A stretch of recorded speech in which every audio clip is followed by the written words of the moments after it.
Welcome back to this week's episode of Unlocked. I am really excited about today because I have a good friend of mine on and also plastic surgeon Charlie Galanis.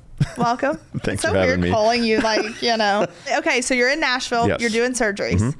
And I'll just be honest here because that's what my life is these days. I'm just honest about everything.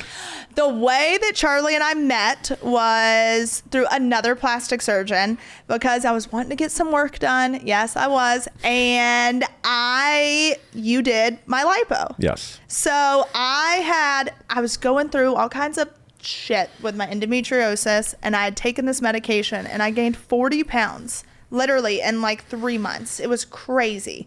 And I had to do this like campaign shoot and I hated how I looked. And I called you, I think. It happened fast. It did happen fast. I do remember that. It was a while ago. Yes, it was a while ago. And it was like around Christmas time. Was it? Yes, it was around Christmas time. Huh. And I think it was like days before Christmas or after. I think may have been in between Christmas and New Year's. This is the problem with living in LA. There's no season, so every month feels the same. So I don't remember. So I remember doing the consult with you, and I was like, "All right, what's the quickest you can get me in?" And you were that sounds like you. Yeah, literally, sounds right like you. And you were like, "Well, I actually think I had a cancellation. I can because your waiting list is long." I'll tell you one thing I do remember. I remember you cursing like a drunken sailor with your mom in the recovery room afterwards. Oh, I did. Yeah, absolutely. That was the funniest thing. You don't remember doing it though, do you? Well, no, and I kept saying you were hot, and my mother was like, Savannah, like, shut up. It's pretty classic. Yeah. So, I mean, that's true Savannah fashion. But I came in, we did a virtual consult. So yes. You do that. Yes. So, because more than half of my patients, so my practice is based in Beverly Hills. I do come to Nashville every 3 months now, but more than half of my patients travel, which is part of the reason I started coming to Nashville. A lot of them come from the Mid-Atlantic, the South, and even Texas. Yes. So I love the city. And you even went to Dubai. I was going to Dubai for 7 years, but once we had our daughter, I just didn't want to make that trip anymore. Yeah. So I was like, where would be another place to go that would make sense? That might also be a place we would consider moving to. Yeah. And that's where kind of Nashville came up. And I mean, we had discussions about it. Oh, obviously. yeah. You were one of my friends here and I talked to you about it. But to your point, yeah, I think yours and my interaction started with a virtual consult and escalated quickly from there. Y'all, when I say quickly, it was like a week later. Yeah. Yeah. It was absolutely insane. And so I went to Beverly Hills. Mom went with me. I did the surgery. And for me, it was just, I felt like shit. I didn't like how I looked. And I feel like it can have, like, if you don't like how you look, it doesn't just take a toll on you physically, but emotionally and mentally. Well, Do you agree? Absolutely. So I talk about this all the time. One of the biggest misconceptions and myths about plastic surgery is that it's about the beauty business. And it has absolutely nothing to do with the beauty business. I think, you were beautiful before your surgery. It wasn't about making you beautiful. It's not about beauty. It's not about doing something for someone else. It has everything to do with our relationship with ourselves. And I know this sounds really corny, but I've seen it and I have a story to relate to you about this. But basically there's something in the mirror that we see that impacts how we live our day-to-day life. It weighs in our mind. It affects how we engage in our lives. It affects how we engage with the people in our lives. And it just gets in the way of our living our fullest life. And so in its purest form, what plastic surgery is really intended to do is allow us to live our fullest life, live our most confident self. And if you look at reviews, when people talk about their experience with plastic surgery, they're not really talking about what they look like. They're talking about how they feel. It's just like what you said. You weren't saying I looked like shit. Yeah. You're saying I just didn't feel great. Yes. And that's really what it's about. It has nothing to do with other people. And I think when you're doing it for that reason, that's a problem. Yes. And as surgeons, you have a responsibility to kind of flesh out a little bit of the motive. Well, and too, you were really good at that because I'd be like, oh, I want this, that. And you're like, Savannah, I'm not doing that. You're trying to a la carte a whole lot of things. I mean, it's not a need-based thing. I tell everyone this is not a need-based thing. It's something you want for yourself. And my job is not to convince you to have surgery. If a patient walks into my office and at the end of the visit, they're like, you know what, I'm fine. Great. Yeah. Fantastic. It's not about me trying to sell you something. I'm just trying to help people, live their fullest. One story, I'll never forget this. And it's one of the few times in clinic that I almost got emotional. I mean, you don't know me long enough. I'm not the emotional type. No, not at all. It's like a freaking brick wall. That's a little aggressive, but there was this patient, I'll never forget this. She was from Hawaii and she had a mommy makeover. And I see this a lot with moms who have guilt about doing something for themselves after being so selfless with years with their kids. Yeah. And all of a sudden now wanting to do something for themselves, putting themselves in quote unquote harm's way for a cosmetic procedure. And this woman came to me, she was 6 months post-op, and she was Polynesian, her family was Polynesian, all their family events were in the water. And she started to cry in her post-op, and she told me a story. She was at an event with her daughter, which was in the water, and her daughter ran up to her and hugged her leg and said, "Mommy, you come to all my events now." Because before that, she didn't feel like herself in her bathing suit, and she just wouldn't come. And I thought, wow, what a perfect and pure illustration of how when you do something for yourself, you can better engage or be there for the people in your life. Better show up in your life. So what seems like a selfish act ends up not being selfish at all. You're there more for other people. You're engaged in your life more. So I think, listen, plastic surgery has a bruised eye for many good reasons. Oh yes, you've got people like these teen moms and crazy people who get like.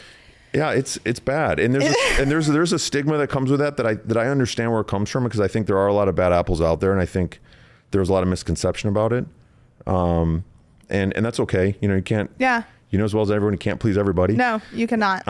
You know, I try to lead my practice in the most integrous way possible, and sort of helping patients, just as, you know, I'm a doctor first. I'm not a, you know, I didn't start out thinking I was gonna be a plastic surgeon, but I still love what I do, and I'm still helping people in a different way than a different kind of surgeon would. Oh, without a doubt. I think too, for me, I know, speaking from personal experience, when I got my lipo done, I felt like, and when you can look in the mirror and see a difference, for me, it made me want to live a healthier life. It made me, like, when I saw the results, I was like, oh my gosh, I want to keep this up. Like, and I remember that with you, because like you were killing it at the gym afterward, not like you weren't before. And let's be clear, you looked great before. These were like some refinements you wanted for yourself. And I see that all the time, where it does lead to a healthier lifestyle. I don't know how you are, but for me, there's a domino effect. Like, if I can't work out, then I don't eat well, then I'm not sleeping well. It all goes together. Oh, yes. And the flip side is true too. I see patients who invest in themselves, go through a big procedure, spend the money, go through the recovery, and they're like, I don't want to screw this up. Yep, exactly, because it is an investment. Yeah, and they look great at like 3 months, then they look amazing at 6, then they look amazing at 12. That's not me at that point. No, mine was literally 6 weeks later. And I was like, oh my gosh, I look like a totally different human being. Like, it was great. My result, I absolutely love. I'm surprised you're bringing this up. We never talked about this publicly before. I didn't know you were going to talk about it. Neither did I, but I was like, you know what, screw it. I remember having pictures and sending me like, look at this. And I was like, let me show it. And I was like, no. And you're like, no. Like, okay. Because I guess the stigma that goes along with it. Yes. And also, I was going through all of my health stuff, gaining weight. I was working out, eating right. Nothing was working. And I was like, I have to have, and that's the thing, being on TV and having to do a campaign shoot for a product. And I'm like, I can't show up looking the way that I look. To me, it didn't fit the brand. I didn't feel good. So I needed a quick fix, but the judgment that goes along with it. Yeah. I think there's a couple things. I can tell you, being in LA, more people have it done that people know about that would never have guessed had something done. Number one. Number two, I think there is a reflection to some extent on how our social media society works now, that people are quick to judge and are quick to jump on or pile something on. And it's not how I operate. My feeling is, if you're not hurting anyone, you're doing something for yourself, good on you. Yeah. You can do whatever you want. You can have whatever opinion you want. You can do whatever you want for yourself. You're not hurting anyone else. You're kind of remaining within the confines of what's safe and ethical. Good on you. It's your business. Exactly. So would you say, obviously, I would say the past 2 years, we've obviously had an uptick in the GLP-1 weight loss drugs, semaglutide, which, I did launch my pharmacy, Good Girl RX, and that's what we sell. And I take it. I love it because for me, I don't drink nearly as much when I'm taking it. And then when I am hungry, I just want healthier, high protein food. So what is your thoughts, obviously, in the uptick of usage of it? And have you seen an impact in your business? So I had sort of at first I was skeptical, if I'm being honest, because I think I saw people, I was worried there was sort of an abuse of it. People use it as a crutch. And there were a lot of pharmaceutical companies like using it and like price gouging people, of charging $1,500, $2,000 a month. So to give some background, the GLP-1s basically it's a medication that was found to be very effective for diabetics. That's where it really made its headway. It helped with blood sugar control, and one of the side effects was weight loss. In fact, on average, people could lose about 15% of their weight. It was a significant amount of weight loss people would get. Now, what we also find is if you stop it, a lot of people will gain back at least 70% of what they've lost. Yeah. So now what I have found, or what I have seen in a positive way over time, the people that use it most effectively are the ones that use it. It helps jumpstart things, just like, for example, having plastic surgery does. They develop a new relationship with food. They develop a new relationship with lifestyle choices, so that when the time comes to the transition off of it, they're able to maintain that sort of new baseline. Yep. And it's been transformative for a lot of patients. I'm not going to lie. I mean, I see it all the time. So I initially I was like a little skeptical. Yeah. And I was worried about that. And listen, I'm not saying everyone should be on it. I'm not saying it doesn't come without some level of responsibility patients and providers have to take. But if used properly, it can truly be life-changing for a lot of people. And like you said, have you seen people come into your office that have taken it and now want this big makeover? Because with lipo, what's the standard or the rules of like, you can't get it if you're have X amount of body fat, right, or like you want the optimal result. Yeah. So there are some patients who come in, let's take for example, a patient who comes in who wants an operation, but because of their weight, it's probably not safe. Because the first and foremost thing when you're talking about surgery, especially elective aesthetic surgeries, you have to do what's safe. And one of the parameters is you have to look at their weight, because we know at significantly high weights, complications go up. So you take a patient like that who comes in the door and they're not eligible for surgery yet. That's a great opportunity for them to, hey, why don't we, if you've exhausted other means of weight loss, because some people have a hard time, it's not as easy for some as it is for others. GLP-1s offer them another option to get their weight to a place that it's controllable, or at least or a manageable weight that is safe for surgery. Yes. And so I'll see that. I'll see some patients who've used it as a way, they didn't need to lose 200 pounds, but maybe they needed a jumpstart to lose 20 or 30 that they just couldn't get rid of. Yeah. And by the way, maybe they lose the weight and then they don't want or need surgery. Great.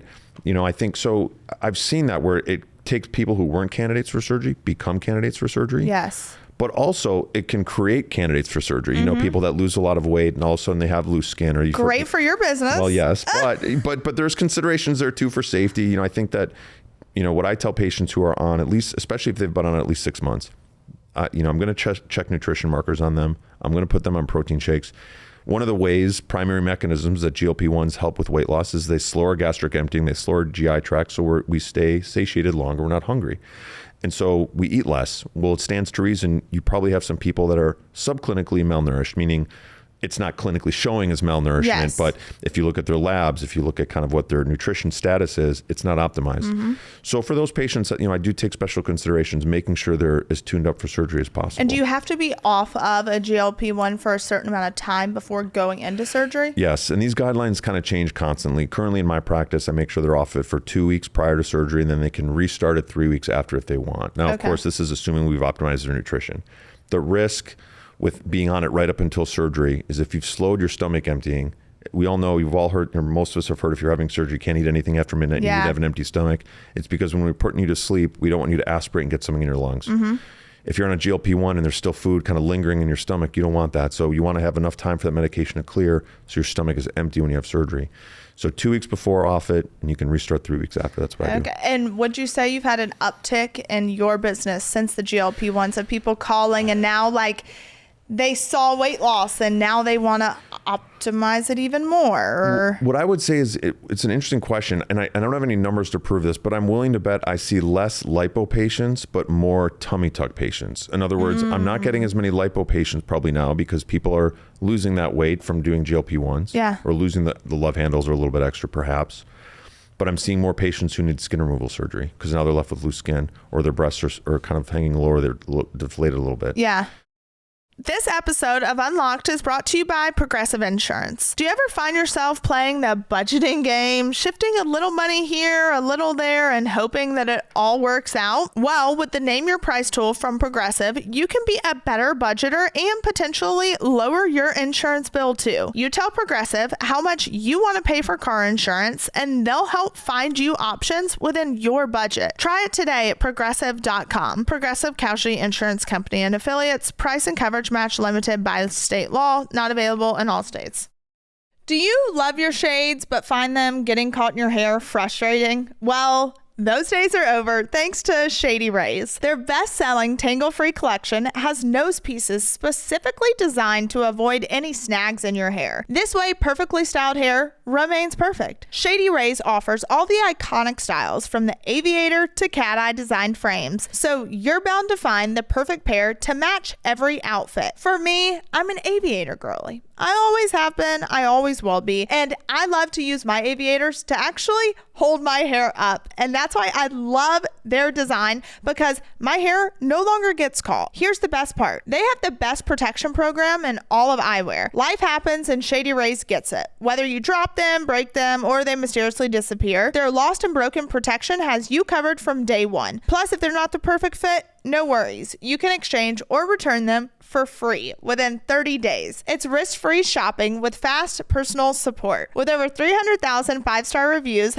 that's a lot of happy customers. So start shopping for your next pair of sunglasses today and see why Shady Rays is the go-to choice. Exclusively for our listeners, Shady Rays is giving out an amazing deal for the season. Head to shadyrays.com with code UNLOCKED35 for 35% off their premium polarized sunglasses. Snag your shades and get ready for the summer sun.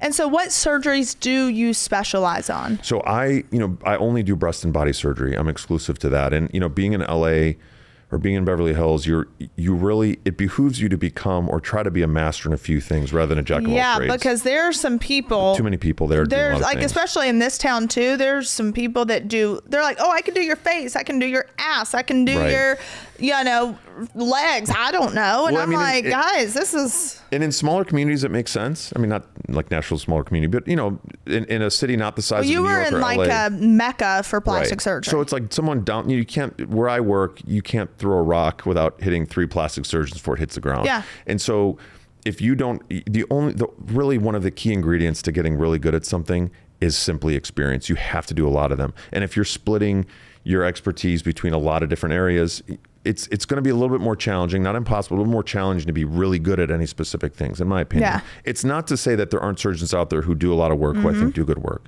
But for me personally, I know my personality is I really wanted to get good at a few things. Yeah. And so that's how I built my practice, is I focused on those. I don't know how sustainable it is in other markets, but it in LA it certainly was. And then it grew to a point where, like I was saying earlier, patients travel anyway now. I went out to LA from here. And that's kind of a new thing over there. And I think social media has a lot to do with that, because when we started marketing on social media, there was no such thing as a border of where your marketing reached. Yeah. People would be messaging you from all over the damn place. And so it really kind of made the world smaller for us. And so when people come to LA to get surgeries done, what is that process of? Because I know when I came, obviously mom came with me. I stay at a hotel, but for people who maybe don't have someone to come with them, or how do you? So whether they travel here to Nashville or to LA, so we really kind of master the whole kind of boutique style setup of things. And we have a concierge service, which helps people with everything. So we'll help them with places to stay. We have resources with a condo that we can stock that's fully furnished, has washer and dryer, has a kitchenette or kitchen. We have nursing that we can establish for you, the masseuses, all the things that go with that. And usually it starts with a virtual consult. And I always tell people, I say, listen, the virtual consult, we're not married to what we talk to today. Until I see you, the plan may change. Yeah, well, that's exactly what you told me. Exactly. And then, when I see you, if the plans change, which usually they don't change too much, we can make those adjustments. And so the typical way is we'll do a virtual, someone will pick a date, they'll book, and then maybe they fly in the day before their operation when I see them. And if we need to make changes, then we make them, their case. And then they move on for surgery. And then how long they stay in town depends on the procedure they're having. But we cover all that during the consult. It's remarkably efficient, especially domestically, because we all of us in the plastic surgery world, most of us have colleagues all over the place. Yeah. So it's not difficult for me to take care of someone here or in another city. Well, because when I got my surgery done with you, you sent me to a guy here in town for all of my follow-up stuff and for stitches or whatever I needed out. It was so easy. I didn't have to worry about not getting good care here. And so it helps. So if you've been in practice long enough and you've established a network of colleagues all over the place, you can kind of cover a larger swath of territory, because you don't want to leave someone high and dry. That's one of the difficult things with international travel for plastic surgery is that isn't as true there. If you go internationally for surgery and then come here, they probably don't have a connection with somebody here. Exactly. So if something goes wrong, you're going to an urgent care and God help you. So that's where that's a little bit, traveling is different. Yes. But I get that it's scary, and I mean, we take that seriously. So we try to take some of the fear out of it by helping them. Yeah. I mean, Corinne's she's awesome. an absolute machine, and she kind of helps people, walks their hand right up into the day of surgery. And so what would you say makes you different than another person that's offering You're gonna do that to this? me. Yeah. Like what makes you different? Because wasn't one thing like the sculpting that you all do? So I think that was the difference with me. Like I would have friends who would get lipo done, and it's like your fat's gone, but there's no. So I guess one of the things that was different for me was there was a group of us earlier on that traveled to South America to do some training. So I would say, listen, the U.S. is great for a lot of things in plastic surgery, but I told people that training for a lot of body contouring and lipo in the U.S. was dog shit. It would be something that we were spending so much time on some of the more elegant procedures that we looked at lipo or contouring like, oh, here's a metal straw, just do this and that's it. Yeah. And so most of us none of us really had any idea what we were doing. It was scary. I mean, early in my career, I'd be nervous walking into a room 3 months post-op. I don't know what I'm walking into, what this person's going to look like. And then I saw these results. Thank God it came on later. I mean, I saw these results coming out of South America. It was like a decade ago. And I'm like, what are these guys doing? And so I ended up training down in Colombia with kind of the guy who invented, or sort of one of the major pioneers of high-def lipo. And then I learned how to apply that to different procedures and make my own sort of, adjustments to different procedures. And so in one aspect, on a technical side, I think some of the things I do that are maybe a little different than a lot of people have to do with sort of more of natural tone results than what is. Let me put it this way. When I'm doing body work on someone, I would love for them to be at a pool and someone says, wow, you look great. Not, wow, who's your surgeon? Yes. That's what I want. I'm not trying to create an aesthetic that looks like I was there, but that still looks striking. Yeah.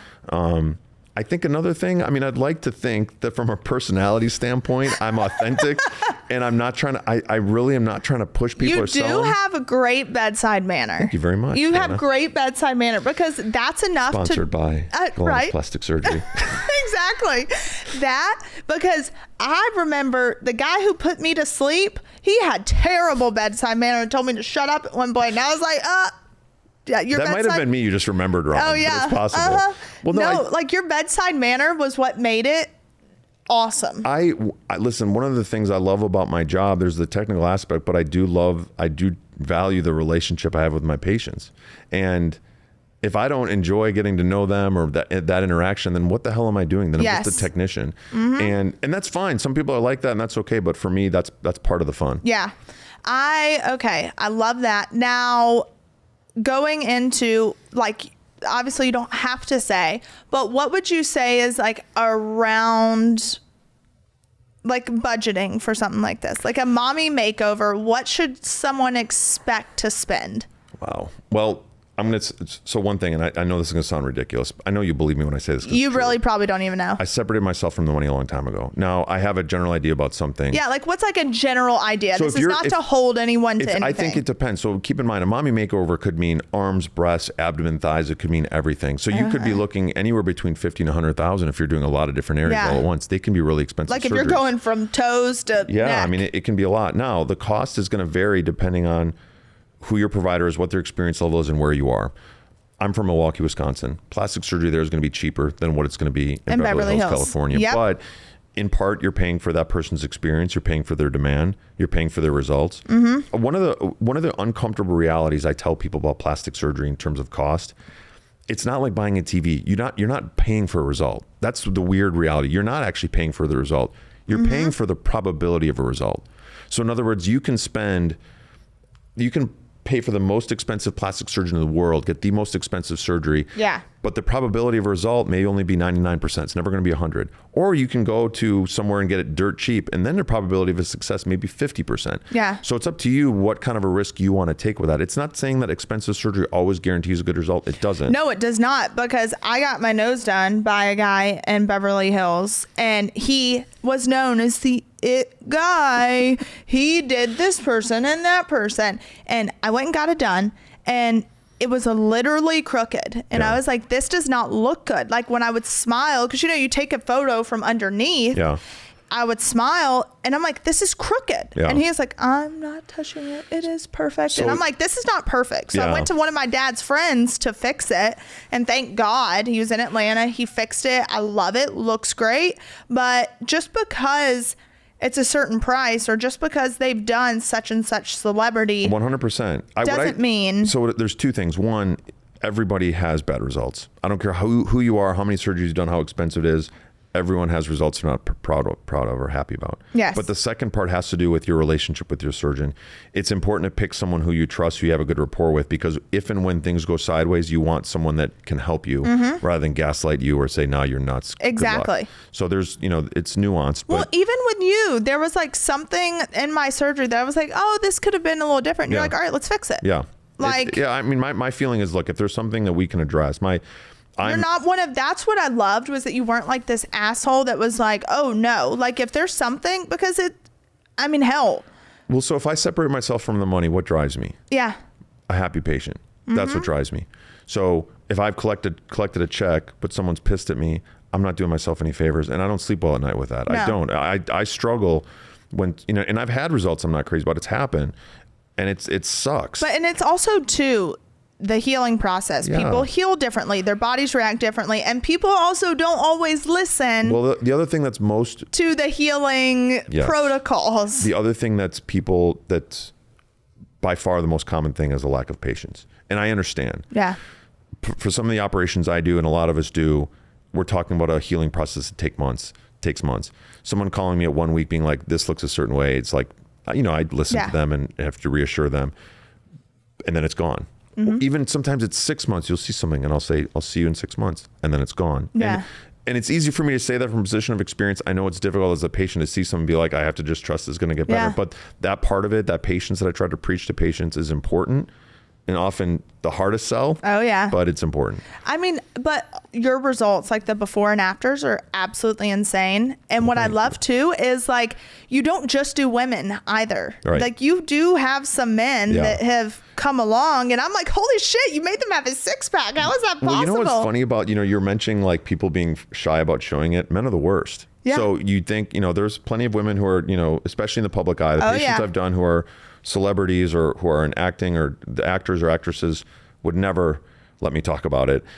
And the men don't want me to talk about it. That's funny. Particularly straight men. Yes. They Well, don't. of course, the gay men because they're like, their gay men are sending me selfies and like, look, I'm so happy. And but the straight men generally are like, I had one guy, I remember, he and his wife both had surgery, and he was prepared to do it. And his wife turned and was like, you're going to let him show that stuff? And he's like, I'm not. She goes, no. He goes, no, I'm not. I'm like, all right, thank you. That's amazing. Yeah. But yeah, it's a growing population. A lot of men are doing it.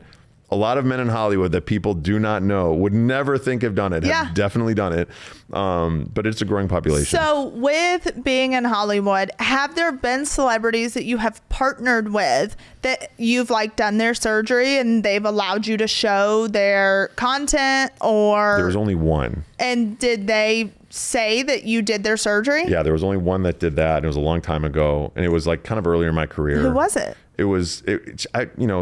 Celebrity is an interesting term to use. Yes. It was Kylie's friend Stassi, her best friend Stassi. Oh yes, I remember that you did her boobs. She was really gracious about it and was nice to share about it. No one else. And to be honest, I never ask. I never directly ask people about sharing. You were probably the closest of anyone I came to doing it with, just because I had a good relationship with you and I could kind of joke with you about it. And my like before and afters were wild. I mean, you look great. I mean, you were the ideal patient. You're the kind of patient that makes me look good, because you were starting from a good place. You're young and healthy, and it was easy. But no, they generally don't. I think it's funny. I was watching a show recently with one of my patients, and I found myself critiquing myself while I was watching her on screen, which is weird. But in truth be told, I don't like, this might come off wrong. I don't prefer celebrity patients. Yes, I get that. A lot of the time, they're mostly because their schedules are a little wild, and it's very difficult for them to follow post-op protocols the way we want them to. And the post-op, like if you don't wear the compression garments, you're screwed. It's super involved. I mean, I had one celebrity that was she came for a body contouring surgery, but she was in the middle of a residency in Vegas, and I'm like, you got to wear this stuff after. You can't. And it just wasn't kind of registering. So I don't know. It's like sometimes there's a disconnect. And a lot of times you end up talking to their handlers and not them. Which makes, there's so many layers. Yeah. And so I don't know. It's just difficult. So I've got some good questions. Oh boy. What's the most outrageous request you've ever gotten from a client? This, may have been outrageous years ago. Maybe these days it isn't. I had a woman asking me to put filler in her labia, which I politely declined. What is the point of that? You'd have to ask her, I guess. I mean, she felt like they were deflated, I suppose. So we're just going to put filler? Yeah. And it was also like completely off the topic of what we were talking. She just said, by the way. And I don't think I reacted. And look, it's, people have their notions about what they want to have done. Okay. What's the one trend you refuse to do, even if someone's willing to pay like whatever price? Currently? Yes. Current trend? Or what was a past trend? And then tell me a current. I think extra large BBLs I was never on board with. Okay. Because I saw a lot of the problems. And with a BBL, how does that happen? So basically, a BBL, the Brazilian butt lift, is not a lift per se. What it was is removing fat from one area and putting into another. In this case, you put it in the buttocks to make them large. And listen, it can be done in a way that's natural looking and tasteful. It does not automatically translate to some obnoxiously exaggerated look. Yeah. But then you start having people way, way, way overdoing it, where it would be like two skinny legs and this giant butt. And the problem is that over time, it's not going to look good. It's not going to age well. It's difficult to reverse because now you've stretched out the skin. And, when it comes to trends, a trend should not be something you think about when you're talking about surgery for your body. Yes. A trend is a pair of jeans you buy. Thank you. Not a surgery you do. The best trends or the best, that's why something that at least confines itself within a natural spectrum is never going to go out of style. Mm-hmm. And you shouldn't do a surgery that's going to go out of style if you can avoid it. No, you should not. How often would you say you have people come in that show you photos of like celebrities or someone that's like, hey, make me look like this, but it's the most filtered, like. So one of the funniest ones was someone did that and they showed me a picture of a patient of mine and I knew for a fact she didn't look like that, but I couldn't say it. Yeah. No. And so I was like, okay, like you just sort of have to steer them away. And listen, I tell people that, sometimes these photos are not reality. And I think the word's out. I think people know now a lot of these are washed and it's our job to tell them that. What is the most popular surgery in Beverly Hills right now? If you go statistically, lipo is still number one. Breast aug is probably number two. And then it kind of goes down the list there. Then you go into things like rhinoplasty, tummy tuck, facelift. So I think the stalwarts are never going to change. How they're done will change. Yeah. There will always be some modifications here. There are some tweaks to how they do the procedures, but the top five are always going to be kind of the same top five. I think the thing that we're seeing now is more men getting involved.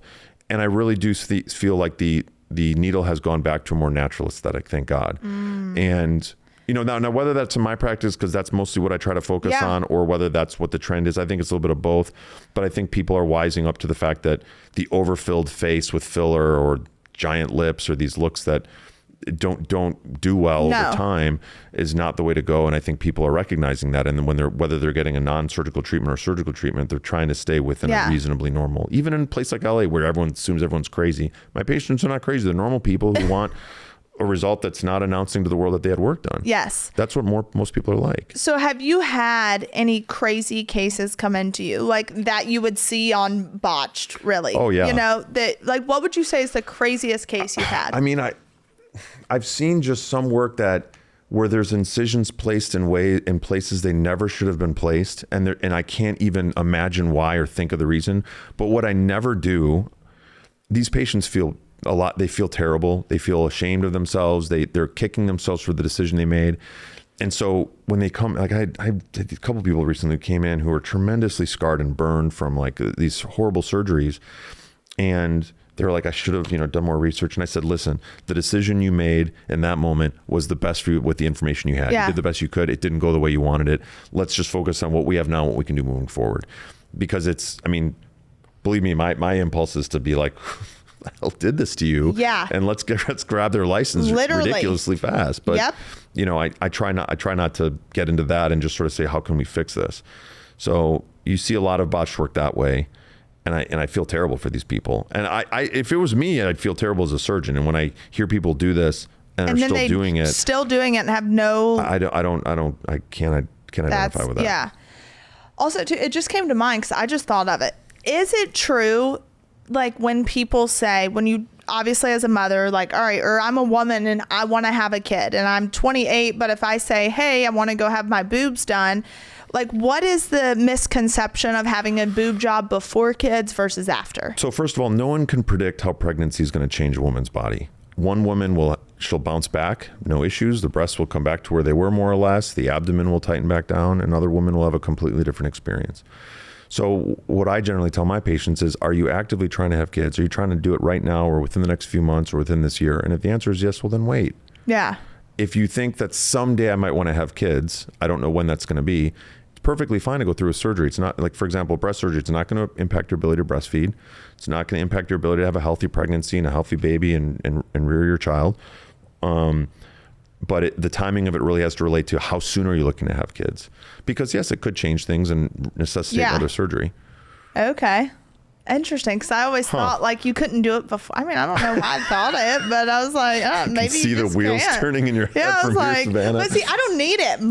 All my friends, like, and Aaron can tell you, all of our friends, don't they say like, people say my boobs are fake? I can say it as having been your surgeon that you have natural breasts. Thank you. Yes. But all my friends will be like, people will be like, oh, who did Savannah's boobs? If you want to tell people like, I did them, that's fine. But no, I did not.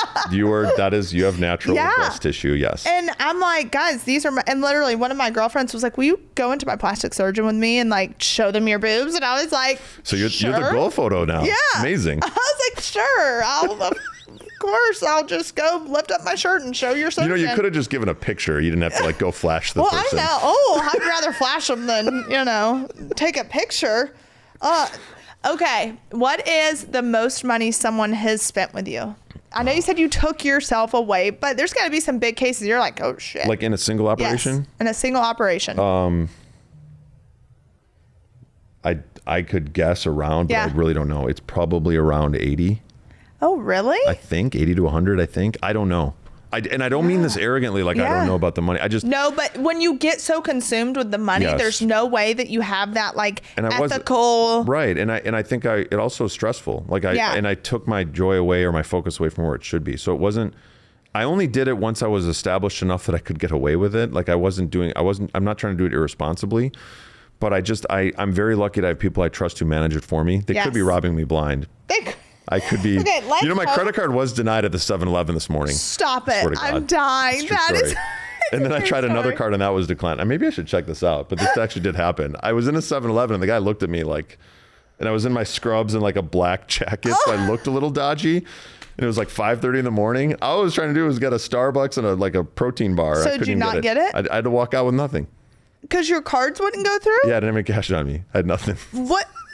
Did you solve this problem? I had in the surgery center, there was like some bread and peanut butter. I had that. Okay, so we've got a poor surgeon now. Dear God, he's super talented, guys. I'm telling you. I just got to sort out what's going on with my cards, but I don't know, whatever. That is hilarious. Yeah, it was great. Okay, so how often are you in Nashville? So I'm coming every 3 months. So I do. As of now, listen, I really do. I do have, this. I have a serious interest in coming here more full time and making LA secondary. But it would be a process to make it happen. So for right now, come every 3 months. I stopped going to Dubai because we couldn't take our daughter to Dubai every time. It was brutal. So come here every 3 months. So I think next time it's September. I don't even have the dates, but September, and then after that's going to be, I think, January, because everyone's asking for January, so we're moving it to January. Okay. And then. And how many, and what's the process to get on that list? So it's the same number they call when they call my office. So the LA number, they know are you interested in Nashville or here? And your practice is what? Like the name of the practice, it's just Galanis Plastic Surgery. Okay. But basically the way it starts is if it's someone here who wants to be seen as a patient here, it starts with a virtual consult. So let's say someone wants, it's when we're taping this, it's June. So if someone wants surgery in September, they call our office, so we do a virtual consult sometime in the next month or so. and then they say they want to be in September, then we're like, okay, you have that date. Once you put a deposit, whatever, and you secure that. And then maybe I don't see them in person until I'm here and they're here in September. And then we finalize the plan before their surgery. Maybe it's the day before. And honestly, I would advise September, October, November, December. Yeah. Because then you're healing and it's like freaking freezing outside. Well, it is perfect for like in LA. It doesn't really matter. It tends to be a lot of my patients are moms, and so the summers they want to have open to be with their families. Yeah. But as soon as school starts, they're revving it back up. But yeah, weather is a situation. Like we were busy as hell this week, and I'm surprised because recovering in Nashville with garments on does not sound fun, but it's just God bless air conditioning. So.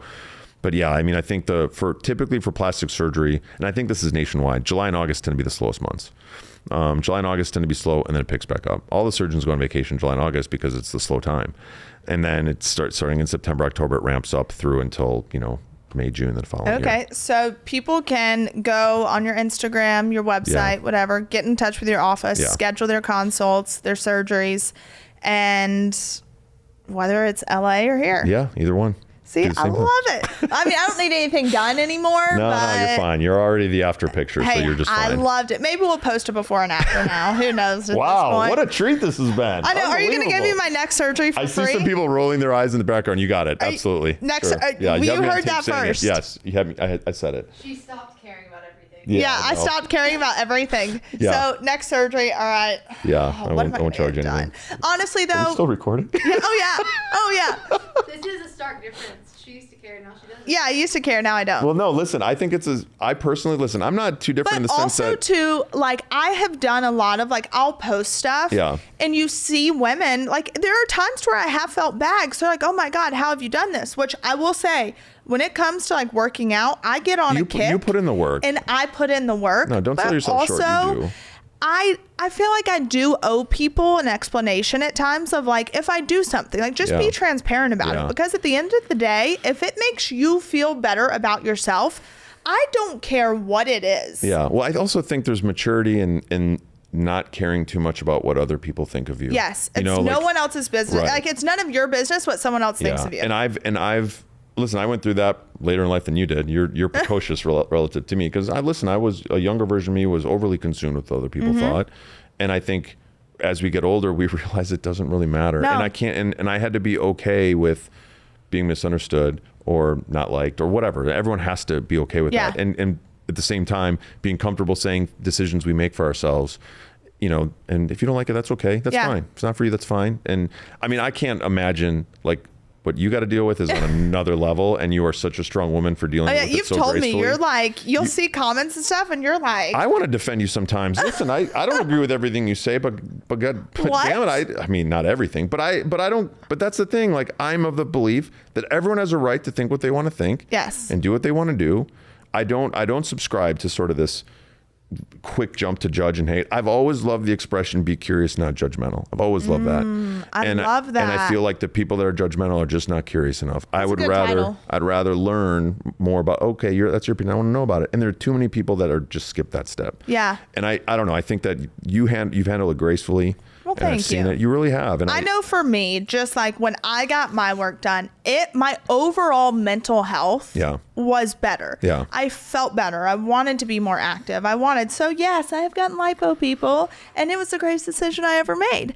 But I also now, like, I love going to the gym. I love being active. Yeah. I needed something because at that point in time, I was not mentally and emotionally strong enough to make the changes. Right. And so now I love it. I feel good. I want to maintain results. I don't want to just throw 50 grand down the drain. We're just now honest and we don't give a shit anymore. I love that. I love this. Yes, but all right. Well, thank you for coming on. Well, thank you for having me. And if people want to find you, your Instagram. There's my page is Charles Galanis MD, and then there's also Galanis Plastic Surgery, which is just results. But Charles Galanis MD is the main. And Instagram also page. make sure you're going to the right one that has. There's a lot of fake ones. There's a lot of fake ones, and it's hilarious. I haven't looked at those in a while. He's got like 70,000 followers. He's verified, and don't go to anyone but that, please. I got a bunch of Russian followers recently because someone in Russia was pretending to be me and was showing pictures of my daughter and all this stuff, and then all these Russians started flooding my inbox. It was great. So stop. I'm big in Eastern Russia. That's great. We love it. All right. Well, thank you. I appreciate Thanks for having it. me, honey. Appreciate it.